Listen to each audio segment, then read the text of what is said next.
Если у вас есть программа, то вы можете оценить название «Трансформативный потенциал новейших технологий, робототехника, информационные технологии, биомедицина. Новые концепции и формы сотрудничества в области Art and Science». И откроет сегодняшнюю вторую половину наш замечательный гость из славного города Копенгаген, что в Дании,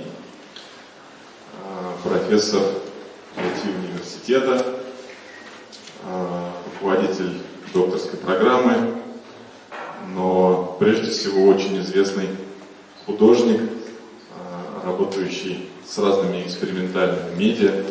У него был замечательный проект с сапогами, которые были оснащены выходом Wi-Fi и ловили Wi-Fi сети по всему городу. Я с большим удовольствием представляю Лору Белов, нашего первого докладчика. Давайте поприветствуем.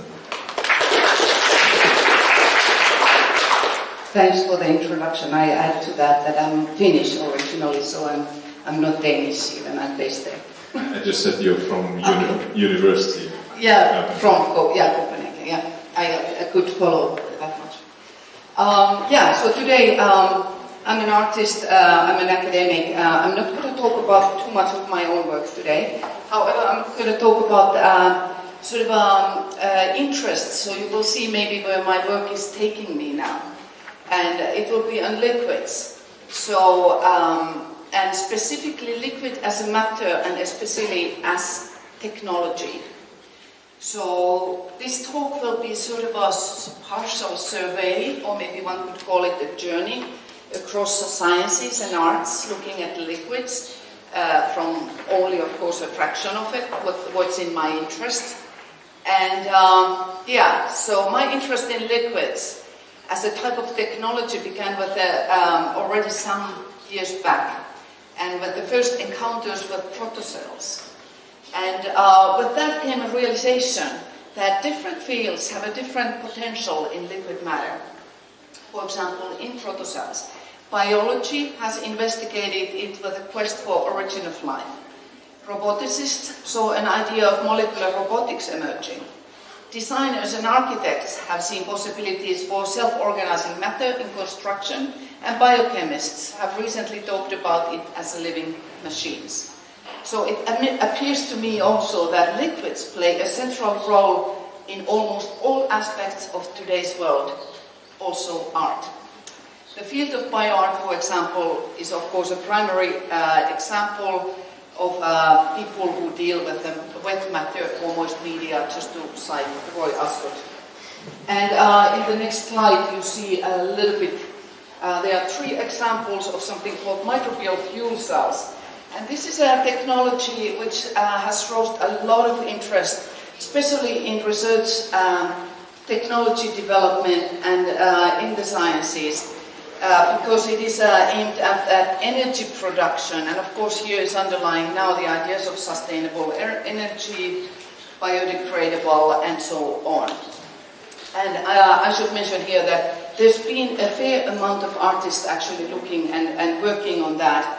And so I also did already 2013-14 a small experiment on what is actually a microbial fuel cell. And this work where you see on this side is a bioreactor. And it was, I had an idea that, okay, let's try to make it as a symbiosis between a human and this sort of energy production unit. So instead of us usually having the energy just coming to us from big factories, what if it's with you somehow and it's a different non-human organism which is living? So the human, in this case, comes as a life support unit for this production and for these other organisms. So in my person there, you see the algae, green algae, but actually the energy production is made by the soil bacteria. So in this tube system, there's one black tube, and the soil bacteria sits inside that tube. They don't like light so much. And the algae is producing oxygen. So typically the microbial fuel cells are, usually you need to leave them open, have some sort of a circulation there, because the bacteria needs the oxygen. And in my case, I made it so that the algae produced the oxygen, so I could do a closed system, and then the human movement provides the sort of a flow of liquids in that. The other one is a recent version of a Latvian artist, Lasse Smith and Ralph Smith. They have been doing long-term this biotricity, which is a sort of a sound-related, similar microbial fuel cell. However, they only have soil bacteria, so you see a mud and a little bit growth on the top. So, and they take out the energy. And actually, in my case also, I should mention that as it was more kind of an experiment. So what does it produce? I mean, ridiculously small amounts of energy. You basically do nothing with that amount. And of course we could then develop it further, but it's quite interesting to see how far of the kind of reality still these technologies are. And in Raitis's and Rasa's case, they translate the energy production to sound. In the lower one, I just put it there because I also followed in my university another research project by scientists, and I did these microbial fuel cells with them. So kind of this is what the engineers do, that's the square and this compact. And in this version, which I did, I tested different membranes. So what the scientists have noticed is that the microbial fuel cell often has two compartments. And they noticed that the membrane between these compartments, that's where the electrons are flying through, is actually quite crucial. And the material of that is either hindering or then supporting the energy production. So I was testing here a few materials because the scientists have tested some, but they were clearly lacking resources on testing more. At the moment, the scientists say the ceramic membrane is the best one. One can always test more. Here's a work by a PhD student of mine, Jonas Jørgensen, and he's been working with the soft robotics. And soft robotics I also find quite an interesting area, as it's a kind of a borderline coming from the, let's say, hard matter towards a softer matter. And in this, sorry, I didn't put it looping. So here's what's in the water there. I find it interesting. So it's a super simple system of a tentacle with a simple motor inside. And because of the water, it moves quite differently than when it would be in air where the gravity would pull it down. So, and he then did this octopus. And I will read a little bit what he said. So quoting Jørgensen, who writes that cephalopods do not only figure prominently within contemporary soft robotics research, the molluscan class has a rich cultural history in art, folklore, and recently also in pop culture from around the world. The iconographical meanings are variegated, and representations of the animals can be found from the Greek vase paintings of the 2nd millennium BC to Japanese woodcuts of 19th century and contemporary activist digital media.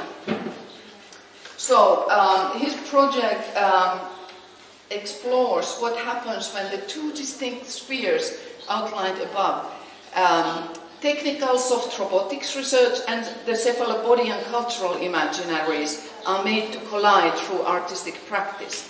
In his research, Jørgensen asks, what is produced if a cephalopod-inspired robot is thought of and constructed not just from point of view of engineering plus biology, but a perspective that puts mythology, media philosophy, literature, ecology and aesthetics on an equal footing. And he's a good example of someone who's actually really coming now out as a PhD with a strong science and strong arts background. So it's going to be interesting to see how that will go further. Okay, a little bit historical work. Hans Hake This is some work which I've always liked by Hake. So it's a pool of goldfish. It's 1972, and it's by the Rhine River, and it is connected to the river water, which at the time was considered very polluted. So there was a pump bringing the water in. He placed the fish into the aquarium, and another pump went out then to back to the natural environment. I think it was actually put on the grounds. And similar works, and is also written a lot about Jack Burnham. And this is just very quick reference. I assume maybe many of you know him. He's an art historian, art critic, late 60s, early 70s, who proposed ideas about art as a system. So Burnham saw a change in art from fixed object to dynamic systems, which were not made to last. And in this viewpoint, a strong emphasis was given to an environment and communication between a system and an environment. He wrote, it becomes clear that with object art, but this he sort of referenced traditional art, physical presence is everything, while for systems art, which was his proposal, information is the key factor. And many of Burnham's ideas actually resonate strongly with the current art and science field. So if you're interested, I recommend, for example, the Great Western South works, where there's several, it's a collection of essays. So there's several essays really worth of reading. Okay, so the sea.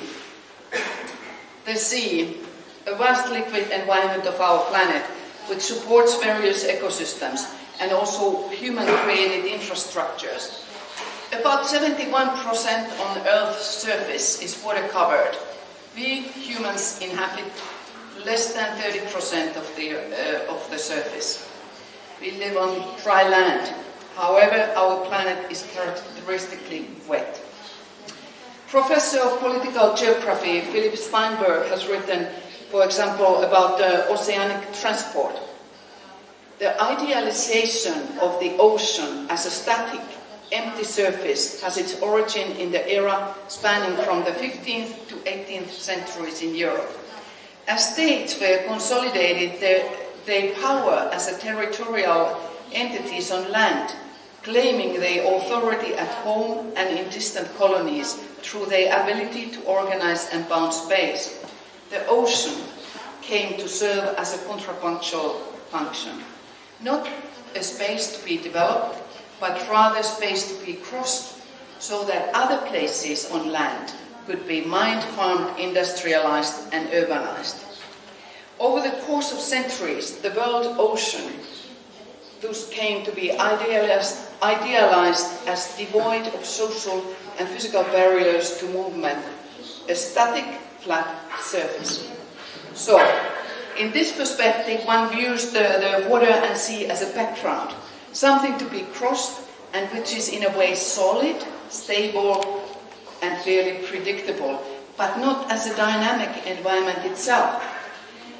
And in the smaller image, of course, we see another type of situation which has become quite familiar to us in the recent years, of refugees on a dangerous and harsh journey to a potentially better future elsewhere. Again, the water is an obstacle to be crossed. In 2016, scientists were claiming, or producing evidence actually about melting Arctic ice. So ice melting has caused a drift in polar motion. Polar motion refers, you see it there, to a periodic wobble and drift of the poles. It has been observed for more than 130 years, but the process itself has been even longer. It has been ongoing for eons, driven by also mass shifts inside the Earth, but also ones on the surface. So researchers have said that since the year 2000, there has been a dramatic shift in the general direction. It is due to climate change, without doubt. It is related to ice sheet, in particular the Greenland ice sheet. The Antarctic has lost 92 gigatons a year since year 2000, while other stashes of ice from Alaska to Patagonia are also melting and sending water to the oceans, redistributing the weight of the planet. This is, of course, the famous Jules Verne's Captain Nemo and Nautilus. So Nautilus, the submarine, offers a different kind of approach to sea as an environment. In the stories, the sea environment is dynamic, and Nautilus habits its environment with functions that make it part of the environment. For example, electricity for Nautilus is provided in the form of sodium and mercury batteries. Sodium for the batteries is provided by extraction from the seawater. Nautilus supports a crew that gathers and farms food from the sea. Nautilus includes a compartment for preparing foods. It includes, for example, a machine that makes drinking water from seawater. Again, Steinberg writes on Nautilus, in its currents and waves, freezings and thawings, evaporations and condensations, and in the stories, sounds, smells and tastes that move from sea to ship to land, like here as a droplet. And this is a footage of one of my experiments recently. And it's a normal speed, so it's not fast forward, so it's a kind of a new system what some of the biochemists have been developing, and it creates it creates dynamics between droplets' consistency and its environment that enables the droplet move across its sea. And so I should mention that this is something I'm kind of starting to work on gradually. So what is a protocell? So, based on scientist definition, a protocell is a self-organized, endogenously ordered, spherical collection of lipids proposed as a stepping stone to the origin of life. Now, Adam was already today talking a little bit about the origin of life. You can think about it as also as oil droplets in a water environment. So these systems have also been called artificial chemical life and wet artificial life, as you see there. So those are kind of common terms what are used about this.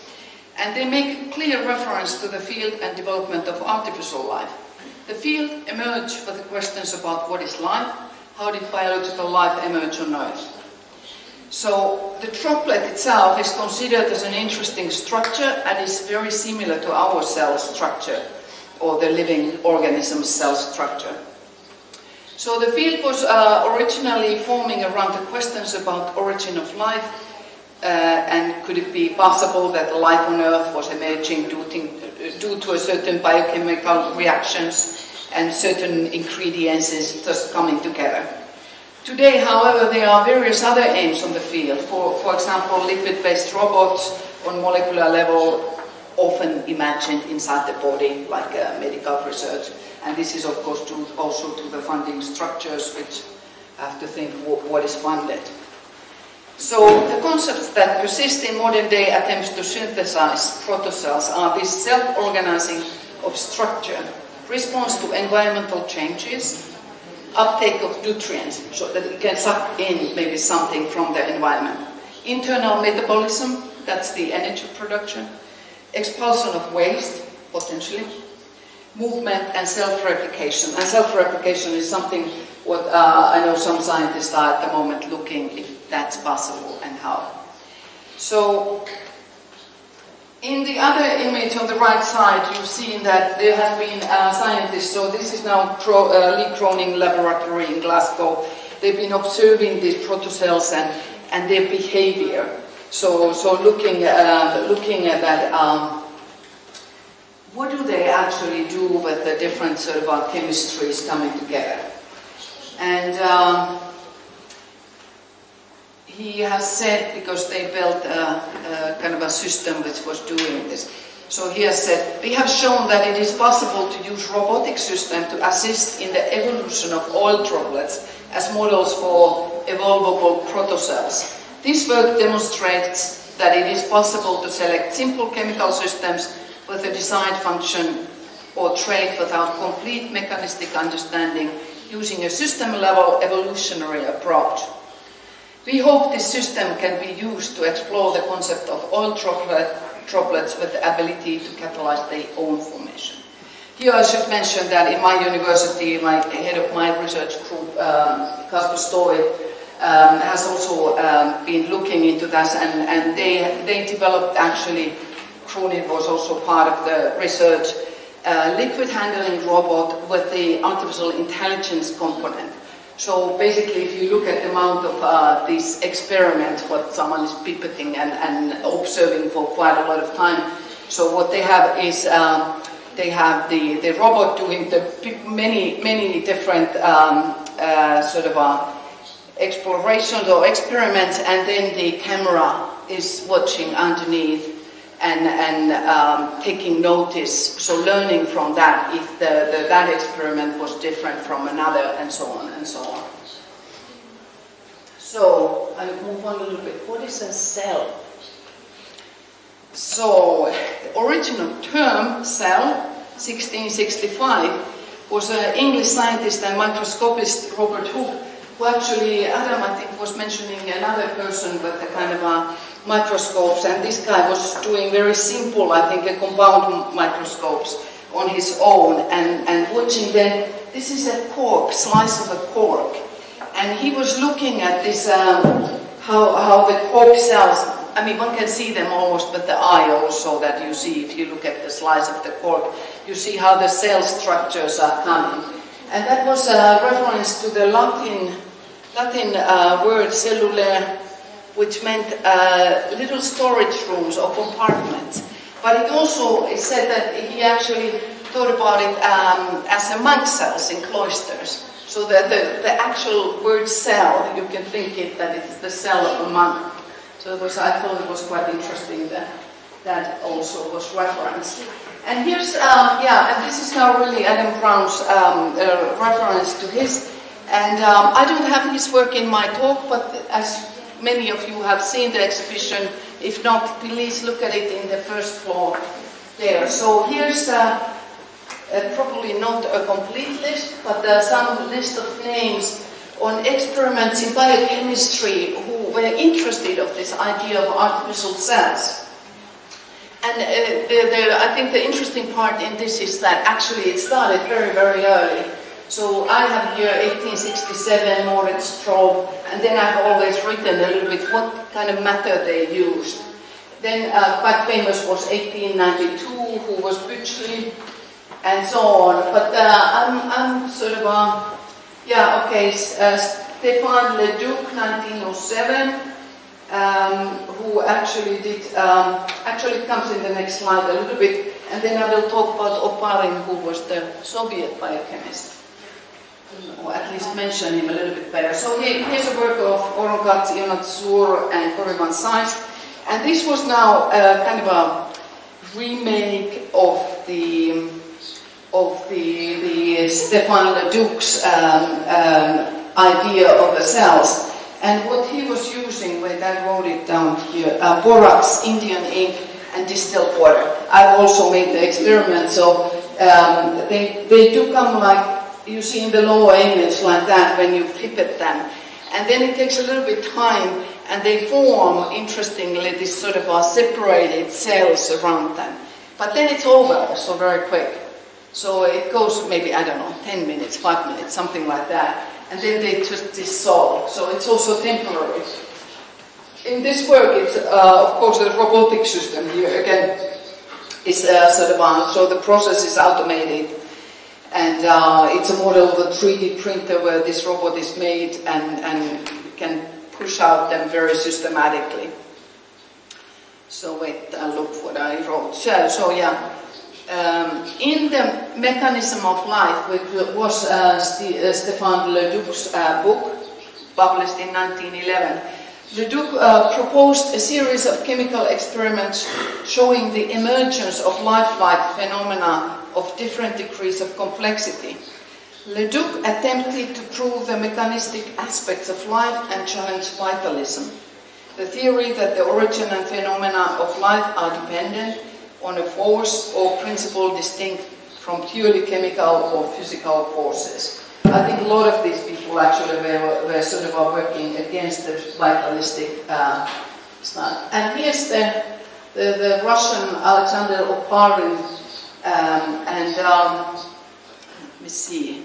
So he was notable for his theories about the origin of life, which he put forward already in 1920s in his book, The Origin of Life.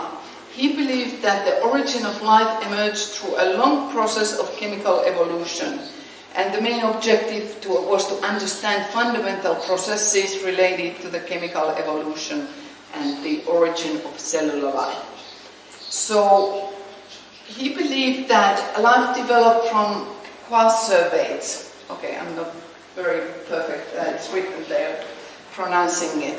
So these are microscopic, spontaneously formed spherical aggregates of lipid molecules that are held together by usually electrostatic forces and that may have been precursors of cells. So you see that there's this kind of a droplet or this kind of formation, and inside it is different matter than in its environment. And that was sort of a part of the interest what they were looking into. Okay, I'm going to speed up, so a little bit jumping over. Okay, here's the famous logo of well-known artificial life. So this is by the father of the artificial life field in the academic research, Chris Langton, who said this, not life as we know it, but life as it could be. And this is late 80s, so this was sort of the first phase of artificial intelligence and artificial life sort of coming through, which then sort of synced down a little bit, and then now there's a new rise with the kind of machine learning and so on. And why this is here is because I think this slogan fits maybe even better to the current practices with biotechnology and biochemistry. Okay, here's a little bit more. This is a quick view into current research with the PhD students, Silvia Holler in Twente University, what they're doing actually with these droplets. So her PhD thesis, which is supposed to be submitted, I think, next week. The challenge was, can a droplet transport something? In this first video you saw there was this line that was a metal piece of copper, and the violet stuff what was put it in was trying to separate them, and at the end it separated. Here is the actual, the final work where two droplets, you see these tiny capsules now there? So there were two droplets which actually transported two small capsules with other living cells in them. So droplets taking the capsules, bringing them to a specified destination and dropping the capsules. And in this case also the question was, do the cells still live? Because the environment in this chemistry is toxic for living organisms. And yeah, she has done it, and now actually when I was there she also managed to do a little bit more difficult cells. So, but that's already outside of her thesis work. So that's what's happening there. Okay, like I mentioned in the beginning, also designers and architects have looked into this protocells, at least Philip Beasley and Rachel Armstrong. And here I have put it in my notes that much of the architectural construction and technological innovation present a worldview that is usually planned, top-down, and fighting against nature, whereas the protocells foster a worldview that is bottom-up, wet, possibly microscopic, and self-organizing. So it's quite opposite what the architecture usually does. So here's images of the kind of installation, which is sort of a textile matrix, responsive actions and living technology. So it has valves, pumps, pores that pull air, moisture, stray organic matter through the filtering membrane. This was shown in Venice Architecture Biennale in 2010, And it was also linked, so it had a trickling water source connected to the Venice lagoon. And the water from the lagoon provided the system with dissolved carbon dioxide, calcium and magnesium. In the image you see these protocell vessels that are hanging throughout this complex system. These protocell incubators are generated from arrangement of water molecules in an oil-based environment. So until now you've seen the other way, now it's the other way. So you have oil as the environment and water-based sort of bubbles there as the protocells. And they undergo a dynamic interaction with iron and copper-based minerals. And those are also partly coming from the lagoon water. As these water-based minerals travel through the oil layers, they come into contact with the water-based protocells. This reaction generates precipitates of iron and copper that influence each other's formation as they compete with each other in their microenvironments. And gradually in these vessels of protocells, they form and drive a design synthetic evolution. And actually gradually they also generated some sort of structures coming from the bottom of the vessels. Very tiny though. Very quick view of Russian artists. I have all the Russians I could find. Dominitz and Fand, who have several works on liquids. In their work they construct very, I think, often aesthetic versions of chosen science experiments. And in this work, it's luminiferous drift. It creates prebiotic cellular conditions characterized by an enzyme-activated metabolism that releases energy in the form of light. The protocells are generated by a pneumatic microchip in which several water-based solutions are mixed and injected into an oily membrane. So it was an example also. I chose this one because it had kind of the idea of protocells in it. Very quick view, this is also from Trento Lab. This is another, so the scientists not only, of course, deal with the droplets, but they also try to do vesicles, which are spherical systems where lipid structures, what you see here flying, and it's all handheld camera by a student I was doing with him.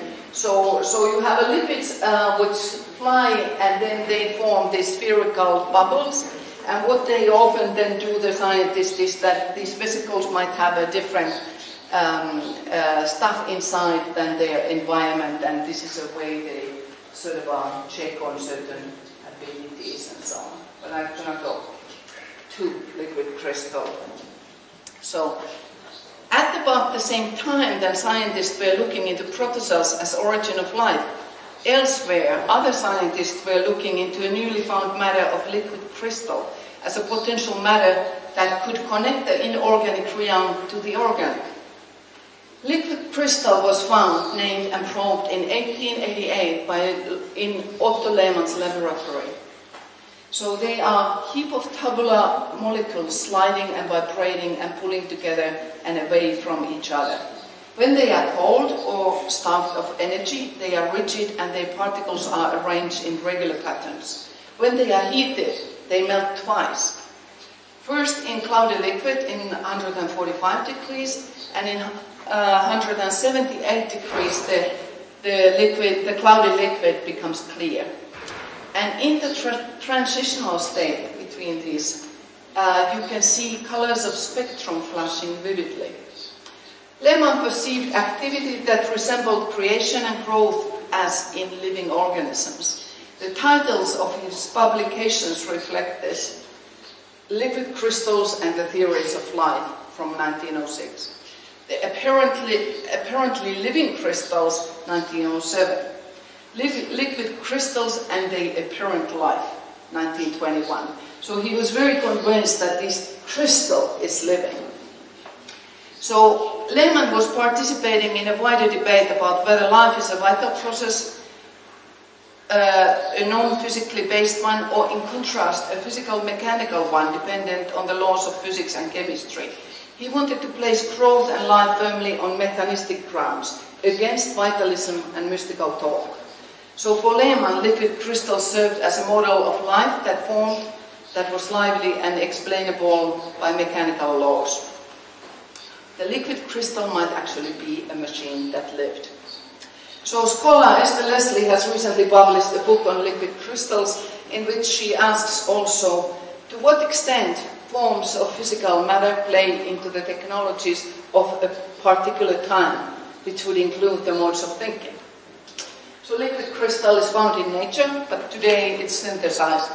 And there's many different liquid crystals which are synthetic. We know them, of course, from the screens. Although today they are more kind of replaced by OLED or some other screen technology. For example, in Moscow airport, I was totally astonished. There was this huge screen which I think was OLED, like a vast scale, amazing. And the liquid crystals you will see if your laptop, for example, if it has this softness, so you can see it. And then in my experiment, I had a funny mistake. So I tried to do a little bit better that I get rid of the shadows. So I just placed the large-scale Petri dishes on my screen. And what happened, so I was looking at the biochemistry, and then when I looked at the clips I had filmed, you see how the certain size of a droplet polarizes actually the liquid crystal display to show where you see the vivid colors coming through. So that was a complete accident, of course, this whole thing, but I thought it was quite funny and interesting to look at it. Another Russian artist here, performance project Crystal by Russian artists Yulia Borovaya, Edvard Rachmanov and Nazar Rachmanov.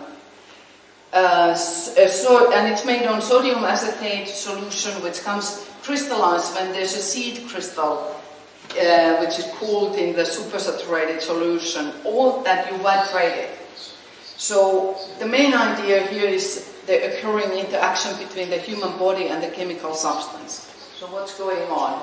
The oversaturated solution is poured into a glass tank. Performer equipped with a breathing tube jumps into the tank. At some point, crystallization provoked by the performer starts, and the performer is constantly focused on the potency of the liquid to change into a new state of matter, to crystallize. And in about 20 to 30 minutes, the body is completely covered with crystals. Gordon Pask was already, I think, in Dimitri's mentioned there. So this is a historical example from cybernetician Gordon Pask from 1958. So Pask had been experimenting with electrochemical systems consisting of a number of small platinum electrodes inserted in a dish of ferrous sulfate solution and connected to a current-limited electrical source. So they were self-organizing systems that drew their own sensors or primitive eyes and ears, as he has said. This is the only image I always see about this. That's why I have here an Austrian artist, Roman Kirchner's work, which is basically based on the Pask's experiment. That's just that you see actually. So here is how it's presented, but here's the actual matter. So here the metallic iron threads tend to form between electrodes where maximum lines of current are flowing. So there's electricity run through these, and then it starts crystallizing these. And then in this work, it's a 3-hour cycle. So it's growing, and then it's shut off, and during that time, the crystals dissolve again. So it needs the current, but at the same time, when the crystals come, the current actually doesn't go through so well, so it's a kind of cycle in a way that the current hinders the growth. The current supports the growth, but when the growth is there, it starts hindering the current to go through. So it's that type of, and I think in his installation, this was very much focused on sound also, so it had a sound, and it was a 3-hour cycle, he said. I have 5 minutes. Another Russian very quickly I go through these. They interest me a lot. If there's anybody who knows more about this, please come and talk to me afterwards. 1936, Lukyanov made this water integrator computer running on water. And the interesting thing, I just find so little about it. So it says that the device was used to solve problems related to cracks in concrete. That's really peculiar to me. So it's some sort of differential equations, what it could do, which were very sort of laborious to do without any means.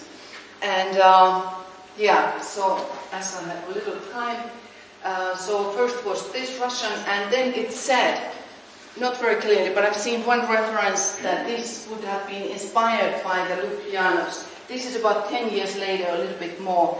And this was Moniac. So this was a doctoral student, Bill Phillips, in 1949, who was from New Zealand and wanted to perform calculations on national economy in United Kingdom. And so he developed also this water-based system which has these chambers. So there was a colored water running through, and you could read somehow from different levels. Okay, I'm sorry. Okay, did I lose it? The batteries, maybe. Yeah, so it's okay. You can miss that if you don't understand. So different levels showed okay, now I lost myself. So it demonstrated the circular flow of income in an economy. It shows how income is siphoned off by taxes, savings and imports, and how demand is re-injected via export, public spending and investment. So it actually showed the whole national system. Apparently there is one of these still in exhibit in London, and this other one is in New Zealand in exhibit, but I think they were basically built around 10 of these at the time when they were done. And here I should quote that this Moniac came to my knowledge by Andreas Burbano, who I think is coming out with a paper on specifically on the Moniac. And yeah, so these previous examples present an approach to liquids that is less focused on matter and more focused on instruments of control. These instruments unfold in the world and they become political. Similarly, as these historical machines are focused on computation, also this artwork by Julius Bock is embedded in the computational world of precision engineering. Here, air and liquid are carefully calculated to be circulating in the machinery that forms a matrix capable of representing legible symbols. Almost done. Did you see that there? Yeah, it kind of forms in one place. Here's one very quick experiment I did with my PhD students, where we were sort of creating investigating a few different kind of artificial life concepts. So the artificial chemical life, which was sort of in my scope, and then we had this tiny robot, hanging robot, and that was sort of imagined as the mad scientist who tries to see if life happens either in the chemistry, and then on the screen is actually chemistry mixed with the digital life, so using some algorithms. And then it also went to these other spots where they were sort of robotic life. And I should say that maybe was not fully realized at that point, but the idea was that the robot would also itself have a kind of artificial intelligence. I'm waiting a little bit that you see some point, and then, yeah, here it drops a droplet into the system, which then generates and changes the digital display. Last sentences. There is a certain kind of temporality present when dealing with liquids. Liquids reference always and almost entirely of processes. So why are these types of processes interesting for artists, such as presented in this talk? microbial fuel cells, protocells, crystallization, biology, chemistry, and in wide scopes, liquids, wet matter, moist media. Can a non-technical and unconventional approaches like the ones in the arts to liquids impact goals and concerns of research focused on liquid media? So my own interests are developing towards ideas concerning programmed uncontrollability. So instead of the top-down approaches inherent in many biotechnology methods, protocells provide a bottom-up approach that focuses not on design of novel organisms, but on engineering of evolution.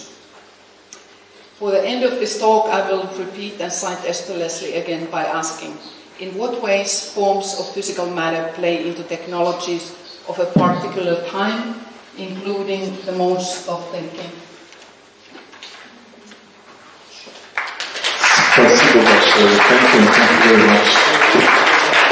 И я напоминаю, друзья, что после выступления у нас еще состоится круглый стол, небольшая дискуссия. И, пожалуйста, если у вас возникли вопросы или комментарии, запишите, готовьтесь, и будет возможность обсудить.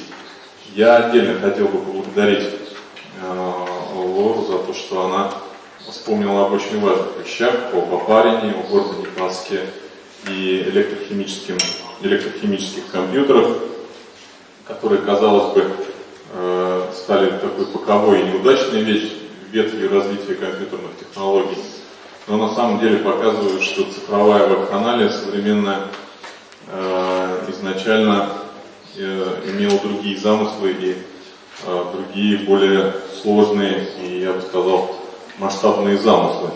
Поскольку Паск хотел сделать что? Паск хотел сделать такой формат вычислений, который способен менять собственные органы и модели восприятия мира. Флешка или камера не может этого делать. А вот в электрохимической версии это было возможно. So Laura, I just said that I'm super thankful about bringing Past and electrochemical experiments because it means that before new media and digital media, idea of deep media was already in artistic and scientific experimentation and thinking. So it's very important for our conceptual part of the exhibition and this project.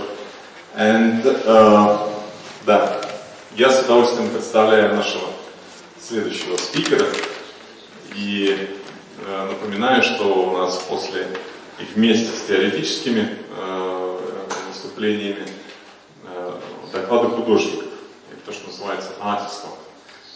И сейчас я предоставляю слово нашему гостю Саше Спачал из Словении, который поделится своим опытом и своими размышлениями о использовании новых медиа в творчестве ее и ее коллег. Давайте его приветствуем.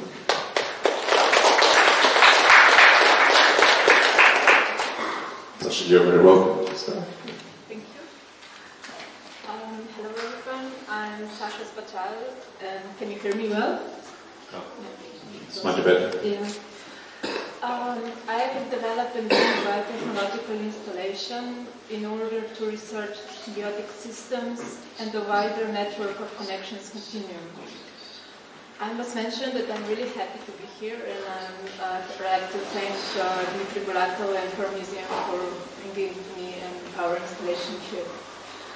Before I start, let me just explain that I'm researching symbiotic networks, but I'm also living and working in one.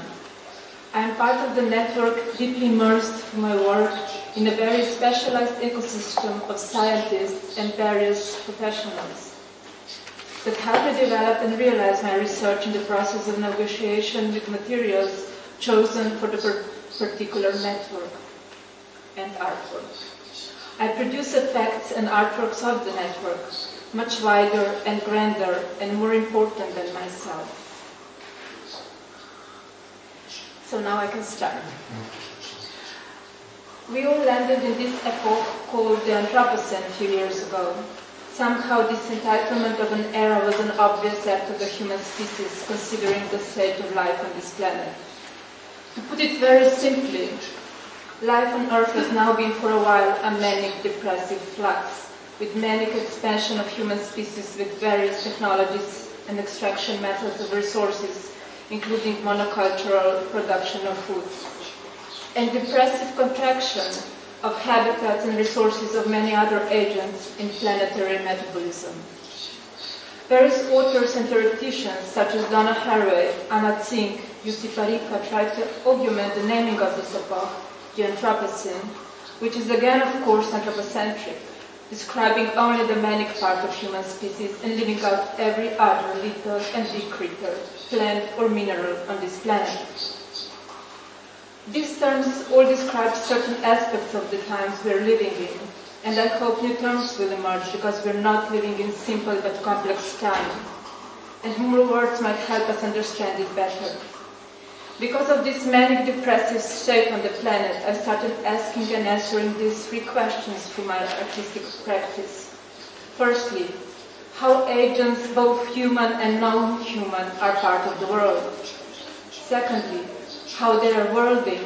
And thirdly, how to live in the world to sustain life, be it biological or technological.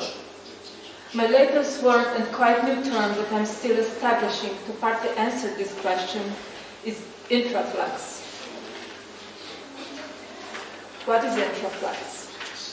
Flow of interactions in feedback loops that make ripples on several scales of existence from microscopic to planetary metabolism, where agents in the flow exchange certain doses of various materials that make particular connections between them and others beneficial or adverse.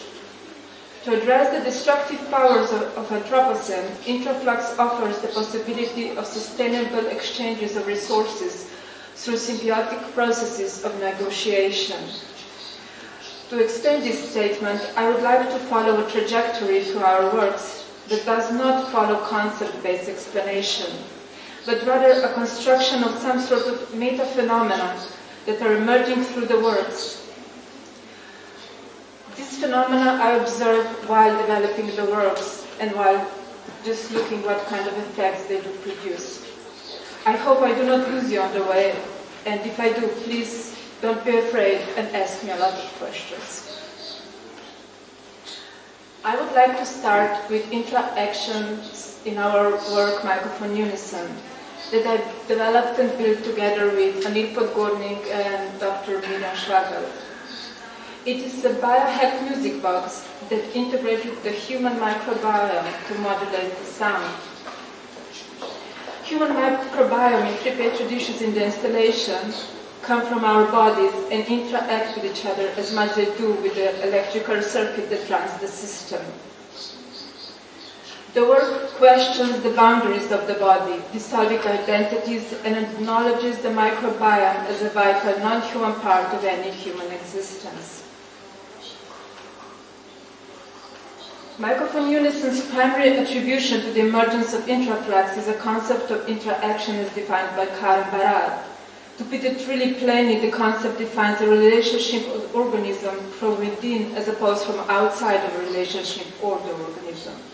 Thus, interaction means mutual constitution of entangled agencies, so that individuals do not materialize and emerge through interactions, and the ability to act emerges from within the relationship, not outside of it. Our next work, also exhibited in this exhibition, links interaction into a feedback loop in the vast network of connections. It is entitled Mycolect. It's an interspecies connector that you are also able to experience here. Enables humans to enter into a biofeedback loop with fungal mycelium. Exchange of signal is possible through a heartbeat sensor that sets the system in motion. Then signal modulated by mycelium is returned to the body via light, sound, and vibrations. The system of MyConnect immerses the human body into a wider network of fungal mycelium that has been reported also as the vastest organism on the planet, thus linking it into the global network via the human nervous system, establishing a biotechnological connection loop. So for now we have interactions in a feedback loop. This is my connect. And in our next work, entitled Symbiome, the Economy of Symbiosis, that I developed with Dr. Miljan Schwager, is a work that links the symbiotic loop into a larger network of feedback loops. In short, this work employs symbiotic feedback loop between rhizobium bacteria and red clover trifolium patterns that defines the amount of flow of water droplets that triggers sound modulation in installation. No matter what kind of symbiosis the red clover bacteria employ, be it parasitic or mutualistic, they always make ripples on the water surface in the network. Their symbiosis influences the dripping of water, and consequently the sound is generated in real time and filtered through phase modulation, which depends on the specific time-space in the water tank. By no means symbiosis is viewed as an idealized relationship, but a situation in which the species are continuously negotiating the mutual use of natural resources. We will see how this negotiation is one of the key notions of intraflux that could make a way for a more sustainable future on this planet. In the wider ecosystem outside of this installation, red clover and rhizobia and their processes of negotiation influences plants and bacteria in physical vicinity, but also human production, where red clover is used for enrichment of depleted soil via precious nitrogen. The ripples in intraflux are thus imagined as echoes of symbiotic relationships in the wider network of relationships.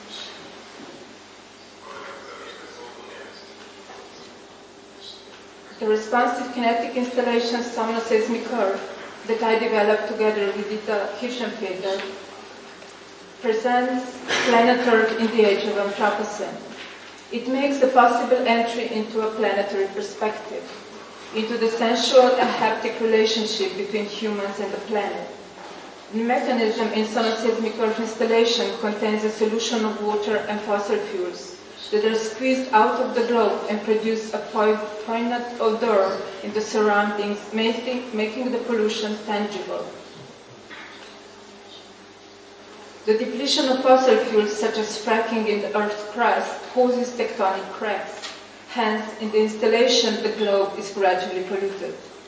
The rendering of seismographic shifts intensifies with the proximity of human beings detected by sensors. The installation emits the infrasonic sound of earthquakes. It submerges the human in the ubiquitous acoustic space with no identifiable origin. The infrasonic sound is a warning frequency, recognized by the more sensitive beings as a sign of danger. Installation also includes bones of industrial chicken as a model organism for future fossil fuels of Anthropocene epoch. Sonoseismic Earth brings intraflux idea to the planetary scale, linking the human agency to this disruptive activity to the planet's metabolism and connecting microscopic to macroscopic perspective. Next quality of intraflux are doses. This I researched in the Metabolis installation that I also developed with Dr. Miljan Schwager. In this installation, Streptomyces bacteria emit a seducing geosmin aroma, a single sniff of which can evoke the memory of forest after rain. The aroma of wet leaves is intertwined with the history of human resistance to antibiotics. In the Anthropocene, agents are immersed in the planetary metabolic flow, in which pharmacological doses are asymmetrically exchanged. Humans are no exception, and our non-selective pharmacological negligence can result in deadly consequences. In the central structure of metabolus, there is actually a production of antibiotics going through the whole non-stop time, and people can smell the aroma of geosmin after the antibiotics is put back into the ground. This is made as a comment to not produce so much antibiotics, of course, and use them. Metabolus is almost a case study on an almost obvious effect of doses of material in the intraflux of the planet. Because antibiotics can be beneficial if used in certain doses, however, those doses can be exceeded and the consequences can be harsh. In the next system that we build, Earthly system of installation links Earth to the post-human present that includes both a seed of the future as well as a shadow of the past. The present as a seed of the future is experienced in the inspiration installation, where a visitor inhales Earth's so-called happiness bacteria, Mycobacterium vaccae, that has beneficial effects on human serotonin system. It can make you happy. The inflation and deflation of resuscitator bags dictates the rhythm of breathing which calms the visitor and instills dreams of bright, technocratic future of endless expansion. The only problem is that you don't dictate what is the dose that you're getting. While in the other room, moment of impermanence and passing takes place at the expiration installation, where one can transfer their personal microbiome to exteriorized lungs by breathing out. Droplets of the graveyard cypress supervidens extract persistently washes away the microbial communities. However, all human excrement cannot be washed away, so they burn out on a dry land they pollute. Between the almost past and almost present, the symbiome installation with red clover, Trifolium pratense, and the rhizobium bacteria in symbiotic relationship produce oxygen and fixed nitrogen, both crucial for human survival. The negotiation sustains the flow of gases that we as species so urgently need. So to go back to intraflux, flow of interactions in feedback loops that make ripples in several spheres of existence, from microscopic to planetary metabolism, where agents in the flow exchange certain boluses or doses of various materials that make particular connection beneficial or adverse. To address the destructive powers of Anthropocene, intraflux offers a possibility of sustainable exchange of resources through symbiotic processes of negotiation. Thank you.